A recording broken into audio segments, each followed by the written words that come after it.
Now welcome to another news from Naboo with Thor's Lightning Takes. And let's get right to the news. Alright, we got new footage. We got a Who Are We teaser that Disney just put out last night. It starts out with it's got some interesting dialogue. Din says, being a Mandalorian's not just learning about how to fight. It's not? He says that, of course, why we see like a space fight in an astrofield. It's not just that. It's also not just that. Learning how to defend yourself in a fight. He says, the creed is how we survived. Without the creed, what are we? And then you hear without a creed. No, and then you hear the armor say, this is the way. Then you hear Paz say, this is the way. Then you hear Mando say, this is the way. And you hear a bunch of voices that we don't know saying it as well. Like the Mandalorians are rising up, saying that their creed is, like, it's part of who they are. Yeah. Without the creed, what are they? This is an interesting sentence at all, because why is he questioning, without the creed, what are we? Because there's probably going to be some who... Saying, are they not Mandalorians without it? Well, no. I mean, if you don't have a belief system, if you don't follow some sort of principles or creed or something, then you're just you, right? If you don't have some kind of code of honor or code or rules or society, that all falls apart. You're just you or a collection of people. Right. It is very interesting that they're really going to dig into that ideology. We also see a picture of some underground structure that's new. Presumably, this is Mandalore. It could be those mines that are supposedly underneath. The mines of Mandalore. It could be what's left of some sort of infrastructure under one of the bubble cities. It looks like old school Mandalore before bubble cities. Maybe. Before they started to... Like they built on top of the old stuff? I'm going to assume they built the bubble cities... I mean, we pretty much know. They built the bubble cities after they kind of nuked the planet. For a lack of a better way of putting it. They kind of, poisoned their own world because of war. And so probably the bubble cities were built on top of the remains of that. And then, we see the bubble cities get destroyed later on. And we do see bubble cities intact with greenery around them in this trailer. Yeah, we see what looks like the domed cities of Mandalore from the past, which was obviously then before the Purge. Is it before the Mandalorian Civil War? It's got to be a while ago because Clone Wars doesn't have greenery. Clone Wars is a stark, barren landscape world. So this has to be this is old. So before their Civil War. Yes, before the most recent Civil War, I would say. Because I'm assuming, again, we don't know, what the new canon is technically going to do with all Mandalore lore. I love saying that. Nor does the EU have like a fully fleshed out, mapped out, complete history of Mandalore. Don't get me wrong, but we don't know exactly what the timeline is. Again, I'm assuming that the ruins we saw are old school Mandalore that kind of got destroyed. Then they rebuilt up in their domes. Maybe an era of peace came about. Some greenery comes back, and Civil War, and then Empire, and now here we are. We also see an image of Mando, Paz, and two other Mandalorians flying together. So maybe they're not really going to be enemies this season like we were hoping. I don't know about hoping, but it seemed probable. Yeah. Well, a common enemy, perhaps, has arisen. Yeah, and it's interesting because we see Mando hand a tool to the armorer, which in a different trailer we see the armorer and Paz together with a tool being handed off in between them. So they're just passing tools. Well, I'm wondering if there's some sort of deeper meaning. Is this... What's exactly going on there? It's interesting. Maybe it's them making up, after he's done his business on Mandalore. I don't know. Well, maybe he did the thing, and now he's back and he's fully with the group again. He's not an apostate anymore. And we also see some Imperial ships chasing a Mandalorian fighter ship, a Gauntlet. Yeah, we've seen that before. Yeah, this one, though, you really get a good view of, like, how many TIEs are coming after. They look like... Maybe the advanced TIEs. I don't remember the ones with the... TIE interceptors. Yes. All right, now let's kind of go into a brand new interview with Pedro Pascal that just went up this morning with Digital Spy. He was asked, do you still get excited to put the armor on every time? He says, yes. There's always this moment of feeling like the biggest badass in the world, and then the aches and pains start to emerge. This is the way. This is the way. It's not meant to be the most comfortable armor, though the Mandalorians practically live in it. Yeah. Practically, though, it's not the practically most comfortable. That would... I practically, the creed would have fallen apart just from the discomfort. They'd be like, well, maybe we can flex these rules a bit. Helmet on all the time? How about just during combat? See, that's what the other Mandalorians did. That's why there's a sect that doesn't take them off, because they're like, dude, this is uncomfortable. Like, let's all agree that it's in the creed now. It's in the creed. You can take them off. It's not a big deal. No, not a big deal. we can still follow other parts of the creed. Yeah. Like keeping our word. Yeah. And stuff. Being like a family Honor. who sees each other's faces all the time. He was asked, has your approach to playing Din changed over the years? He said a little bit of it has changed and developed. There are so many ways to approach the execution of the show, which is kind of amazing. The way that Jon Favreau and Dave Filoni have started with Season 1, have gone into all the surprises of Season 2, bridged Season 2 and Season 3 with the Book of Boba Fett, and continue to expand the world in a way to improvise their approach each time. And I remember checking in with them and just asking, are you guys okay? Because Season 3 is so epic, you've got to wonder how overworked they are. So that's what we're calling Book of Boba Fett. A bridge. A bridge. Felt like a little more than a bridge at certain points. Felt like The Mandalorian. For at least 2 solid episodes. Yes. Kind of 2.5. I mean, Mando still steals the show at some points in the finale.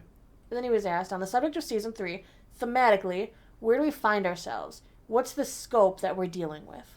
Pedro says there are more Mandalorians, and I think that's a beautiful aspect in terms of expanding the lore around Mandalore, and including more characters and expanding on the coolness of it all, to be honest, because Mandalorians are so cool. And the creed and the culture has so many interesting facets that are relatable to society for us, and to get more into the flesh of that, under the armor, is fascinating. And when I say epic, I don't mean in the typical sort of Star Wars fashion, I mean related to what Season 3 does visually and narratively, it's pretty epic. So he's not just saying like epic, like, oh, cool space battles. He means like there's an epic story? Wow, what a concept that is. Mm-hmm. On the subject of Grogu, he says it's a beautiful dynamic that exists between the two. Protector, protected, and how that dynamic can be reversed. And there's so much layering in that relationship. So I guess I would say what disarms us about this relationship continues to grow. And that's a fun thing. Sure. I know you are not always I just wanted a break. Grogu. I wanted half a season to build up to it. Well, not in a different show. That's it. That's all. I know. The interviewer goes on to the topic of bo-katan. Where do they sit after the fallout over the Darksaber? Pedro says, well, there wasn't really a fallout necessarily, just kind of accidentally in my hands and desperate to give it back to her, but it has to be earned in a very specific way. I think what I'm most excited about is what we get to see Katie do. That Does she is mean interesting. like Does he with mean the Darksaber and I don't know. in story, or does she mean like physically the cool things she does, or does he mean both? It's hard to say. He doesn't give anything away. He thinks very hard about his answers because obviously you have to, otherwise you'll be executed by Dave Filoni. Execute order. You talk too much. What I wonder though is he said there wasn't really a fallout. You know, well I thought there was going to be really a fallout. I mean, not that we didn't really see what happened next, right? No. There was an That's interruption of Dark is, Troopers. Well, that's the biggest problem is we see Luke leave with Grogu. The episode ends. What kind of conversation happened after that ended when he's got the Darksaber and he's in a room with bo-katan and she's just like, Well, I mean, she's got to place some blame on herself, right? Like, Din was the one who found Gideon. He put in the kind of the legwork. Obviously, he did it to find Grogu, but he found him. She was kind of like, oh, it's impossible to find him. But Din's like, no, I got his ship. We can go there right now. And then they go there. She goes to the bridge and, oh, dang, he's not here. I guess I'll just sit here. And then Din finds him, defeats him. So it's not like he's like she should be mad that Din did all that, right?